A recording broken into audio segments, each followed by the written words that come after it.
Thank you very much, my dear Alan, for being here today. So Alan Wozniak is a president, founder, entrepreneur, four times Inc. 5000 CEO. He's an author with a book called Big Exit or Business Big Exit, in which I'm super interested on talking in this kind of thing where everybody wants to have a company that has a structure to exit, because that only talk good things about the owner. And with that, I'll give you the floor, Alan. If you can tell us your story, some of the HVAC stories that you had in the as a background, and yeah, take it away. Thanks. Yeah, thanks for having me, Louis. Yeah, the biggest issue as a serial entrepreneur, which I've been for over 30 years now, is about the overcoming diversity, persevering through difficult times, striving through the successes of life, and there's a lot of roadblocks, obviously, in between all that. My story really goes back 30 years ago.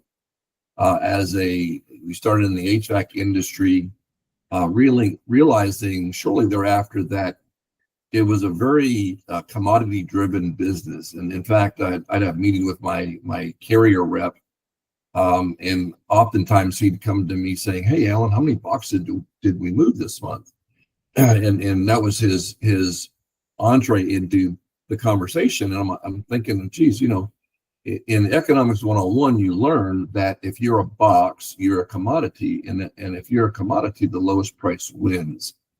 And it finally triggered to me a couple of years later that, my gosh, I'm competing every day against people in the box business, and that's not what I wanted. I didn't want to be in the box business. I want to be in the air conditioning business. Well, it just so happened that the manufacturers drove that agenda and made everybody compete on price. So I'm like, this is not what I want. So I said, I've got to do something different. I love the HVAC industry, but I got to do something different. What's my differentiator? What's my blue ocean strategy? And I just sort of stumbled on it. And it happened at a client's facility. We were taking off a 20, 30-ton rooftop unit. And the client had shared with me prior, it had mentioned to me, "Alan, I've got a number of employees, and quite often, many of them are sick. Could the air conditioning be resulting from that sickness?" And I told him I didn't know anything about indoor quality at the time. I became an expert, after that. But I said, "No, I don't know, but I'll check into it." So we had taken the rooftop unit off the building, and it was sitting on the tarmac, and I was walking about 15 feet away from it. I was downwind of the unit, and I wouldn't have looked at the unit unless the wind was in my direction, because I had this pungent foul odor. I thought it was a septic system was open. So I looked that direction. I saw our unit, the old unit that we had taken off. And I went up closer to it. It was definitely the odor coming from the unit. And inside that unit was stalactite-looking conditions. The coil was oozing with goo. The insulation was wet and moldy, full of bacteria and mold. And I thought, okay, that can't be good. And I suffered from allergies. So I just had the premonition to take a sample of that particular air or that unit, and I sent it off to a lab, just curious, what's going on with this? What is this, good, bad, normal? And mostly people in the HVAC industry would consider that normal, right? That's a normal occurrence, not necessarily good, but just normal. So the 2 weeks later, I got the report, and the report indicated things like Pseudomonas aeruginosa, Cladosporium, Aspergillus, Stachybotrys, a lot of known pathogens. And so within that, I realized this is, read up on them, and I was like, these aren't good. So I went to my doctor. I went to an allergist at the time. And the allergist, I gave them a copy of the report and said, "Doc, if people were to breathe this, would they have reactions?" And he looked at the report, looked at me, looked at the report, looked at me a number of times. He says, "Where'd you get this from?" And he goes, "Because everybody every one of my patients would have high sensitivities to what is in this report. I said, well, that was a report from an air handler unit that I took from one of my clients. And so that gave me that aha moment to say, hey, I need to change from replacing units to cleaning units and environmentally cleaning them and providing a testing mechanism to evaluate it in a very pragmatic way. 2 weeks later, I go back to the client that we replaced this unit. He goes, Alan, whatever you did is remarkable. I said, what do you mean? None of my employees are complaining anymore about indoor quality. And at that moment, I said, okay, that's the turning point of what I want to do as an HVAC contractor, focusing on the cleaning up, identifying and cleaning up of these units, and fixing them up and from a restoration perspective. And we were dealing mostly with commercial clients at the time. So my focus then was to take an old unit and repair it and fix it, clean it up environmentally, and confirm the cleanliness of the unit. So I went from literally replacing units to cleaning units, and clients that were, I was once clients to, they were now clients of mine, such as Carrier, Trane, Lennox, Johnson Controls, Siemens. So they were in a position, they wanted what I had. That was the pain point of a lot of buildings, the indoor quality, and we had a solution. So we built, basically, long story short, we built a building science division that studied buildings like a doctor would a patient, identifying root cause issues and coming up with prescriptive type of answers to the problems of a patient, in this case, buildings. And we did buildings from, we did in whole, we did over 19,000 studies covering over 900 million square feet. So we did a lot of work in that environment. We became the go-to company. Well, that was my blue ocean strategy. And it just so happened my last 4 years of ownership, I'll go back, 25 years later, we grew at a moderate pace because we were sort of the pioneers in the indoor quality business. And in the last 4 years, we added a RevOps program, which included consolidating our sales, marketing, and operations. And we were able to grow that business 370% in the last 4 years. As you mentioned, we were Inc. 5,000 4 years in a row, which is the fastest growth companies in the U.S. If you were to dial down the 5,000 companies, if you were to look at, because that included every industry imaginable, in the indoor environmental, we were number one in that industry. Well, we had a client who was a Fortune 500 firm that had partnered with us in the prior 5 years, and they came to me along with a number of other companies interested in buying the company. And I was like, I'm not really interested in selling the business, but let's talk. I knew before, because I had talked to M&E or M&As and PEs, that in the optimization of a sale of a business, that in our industry, you had to be $10 million a year at 20% profit consecutive years. That's where the EBITDA value is going to be at its maximum.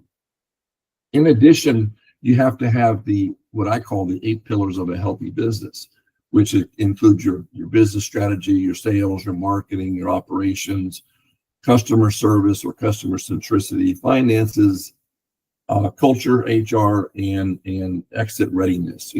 Are you ready to sell? If you don't have, if one of those pillars are not in line, for example, your finances, you have a great business, but your finances suck. And well, unfortunately, they're going to come in, an M&A or a PE, and they'll say, well, your business is great, but you suck in this area, and I'm going to have to give you a lot less money or offer you less. As it was, all of our pillars were very healthy. In fact, we even had the company who bought us, which was an S&P firm, Fortune 500. They said we had the best financial books of any business that they've ever purchased, including many of their own businesses that they've grown. So that being the case, I sold the business. It was sold at 17.5 times EBITDA. Normally, in an HVAC business, if I were strictly an HVAC business, I would have sold it for 3 to 4 times EBITDA. So because of my blue ocean strategy, my diversification, the valuation grew at an exponential rate. And that's what I tell clients. I said, you need to have something that differentiates yourself between everybody else. And you have to be able to solve problems, identify problems, and fix problems. Because that's what people buy. They don't buy because of your product. They buy the solutions the problems that you solve. So I stayed on the business for a year, left after a year, and started an executive coaching business. And then shortly thereafter, about a year later, my marketing business called MarketWell Solutions, which was the impetus of what helped grow the company, the 370%. The things that we did, which was what I call again RevOps, I incorporated the sales, marketing, and operations all under one classification, that they talk to each other. Before, they were independent pillars, and they were now talking to each other, so that when a marketing lead came in, it would then turn into a sales quote to a sale from a sale to the operations. So it all flowed. Before, it was like you started over every time you did marketing, you started there, and then when sales, it turned to a sale, you start the sales process over again. So it's like it was not functional, but that's how businesses operated in the past. Many have changed it into more of a RevOps operational program. So then from that point, I realized, okay, there's a nice history there. Not too many books that I've read over the years are organizations or companies, individuals who have written a book based on their successes and failures. And I said, well, I think this is a good story to tell. There's 30 years there of ups and downs, many downs and many ups, and let's share that story with others in different industries. So that's where I came up with the book, The Small Business Big Exit. We were a small business. We were 100 and some odd employees when I left. So that's still considered a small business, even though a lot of small businesses have half a dozen people. That was still considered a very small business. And that's the majority of businesses out there. They're under, a couple hundred employees, from 1 to 200-300. So the book was written, finished it actually just a month or two ago, and just starting to educate people as to the availability of the book.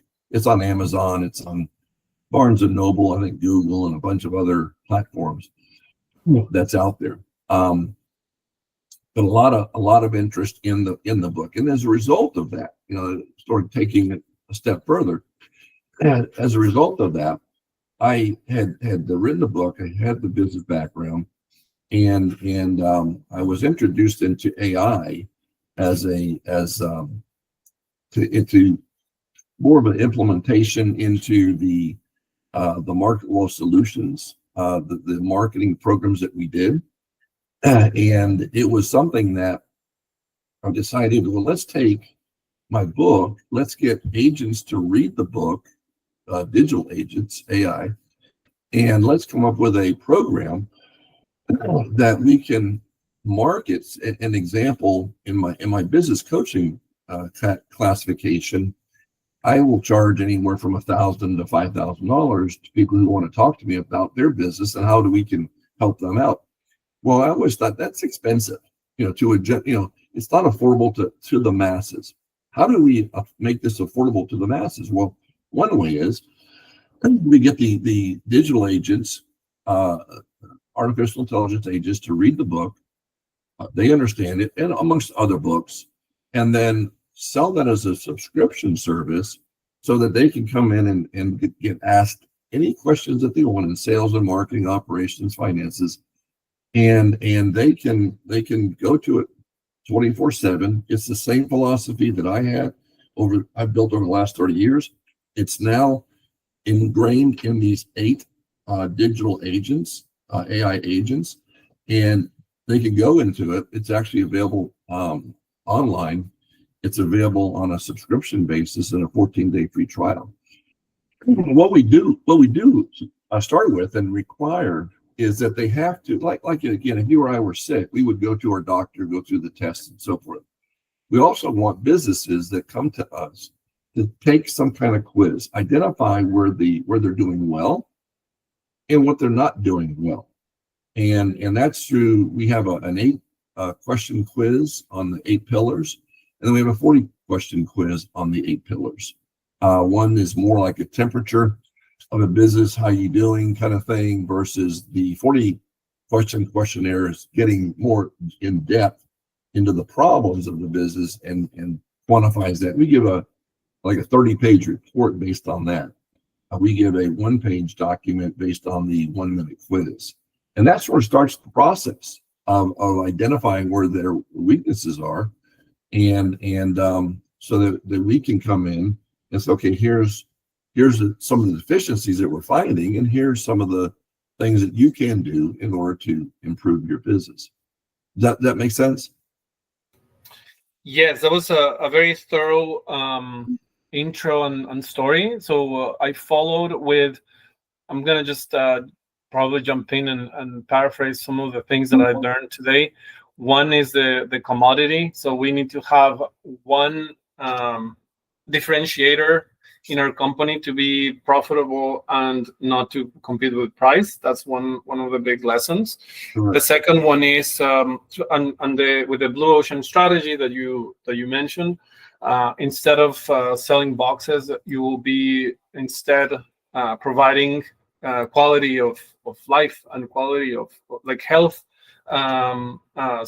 You're supporting a healthy lifestyle to people without the knowledge of, oh, I don't know that this is so bad, and you just go and fix that problem to them, which is something that nobody's doing, and then you can just grow like crazy. 17.5 EBITDA, it's an insane number.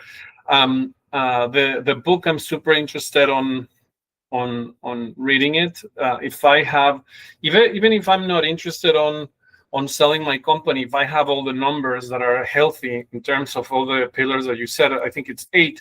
I'm not going to say all of them, but the finances, the marketing, the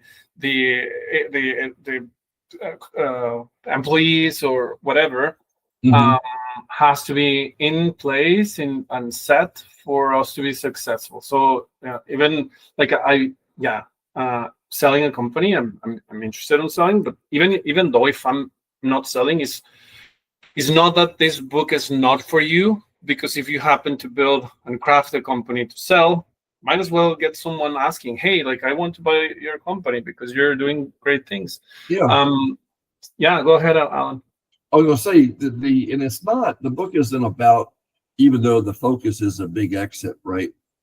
But it's really about how to build the business, and then exit big if that's what you want to do. Not everybody wants to sell, their business. That's a given, but it's the process by which to get to where you want to go. Are you doing the right things? Are all your pillars healthy pillars? And if you have 1 or 2 that are not doing well, and then again, I keep going back to the medical analogy because that's the closest thing to what we do. The fact that 50% of businesses fail in the first 5 years, that's a statistic, that's real. And we would have a very hard time if we knew that, or if we felt, or we heard, and it back statistically that an infant had a 50% mortality rate when born. It's like, wait a minute, that would, why? You're going to fix the problem, right? And in businesses, we go into business without really having a strategic plan, without having a sales plan, a marketing plan, an operations plan, all the things that are really critical to manage and run a business in a very smooth, transactive way. And I didn't have all those. Now I wish I had this book. I wish I had knowledge I had today when I first started, because I would have gotten a lot faster, a lot further than I did without it. But the ability to talk to somebody. I mean, a lot of coaches out there that are coaches, they don't have practical experience. They're just coaches. They're coaching a business. Well, it's nice to be there and done that as a business owner. Been in the trenches. I've been in the trenches. I've been, the early days. I was in attics. I was selling and installing and operations. I was answering the phone. You did everything, in order to run your business and to make it successful. You poured your life into it. And a lot of individuals who are in that realm aren't or they don't have the background as a business owner or multiple owners. And I've had multiple businesses that I've run over the years. Yeah, that makes total sense. I don't want to take too much of your time. We're running out of fuel right now. But my dear Alan, sorry, it was a pleasure to have you here in our episode. And is there anything else you want to add just to close? I want people to make sure that they know how to reach out to you. LinkedIn is a good place if they want to, or which website is best? Any of the websites, I would say probably the most predominant one is businesshealthmatters.org. And in that, they have access to the quiz. Right. It's the 1 minute quiz that they can take, and they get instant results. It literally takes a minute. They can understand where they're at, the things that are doing well, what they're not doing well. It actually grades it, and it provides you with an opportunity to even take the test, the quiz. Go back another month from now, take it again to see if you've improved in certain areas that you're deficient in. So it's almost like a blood exam, blood test in an individual, where you determine what your triglycerides are, your cholesterol levels are, your insulin levels are, and are you close to the baseline of what they suggest? This is the same thing. You're taking identifying where the weaknesses are and strengths, and being able to go back and reevaluate yourself, in weeks, months to go, later. So yeah, I would say to do that as a good first step in identifying what deficiencies that you might have, or call us. We're available, all the time, to chat and talk and coach people up to help them to be successful. My focus, my goal in life, I've been there, done it. I want to help other companies. My focus is help others get the life that they want through a successful process and things that don't make the same mistakes that I made and other companies make. Let's learn from other people's mistakes and grow your business. Yeah, that makes sense. Like you're saving them years and years of troubles, basically, with the knowledge. Absolutely. Yeah, I wish I had, like I said, I wish I had the same knowledge I have today 30 years ago, or had someone who could mentor me or coach me, because I would have saved a boatload of years to get to where I wanted to go a lot faster.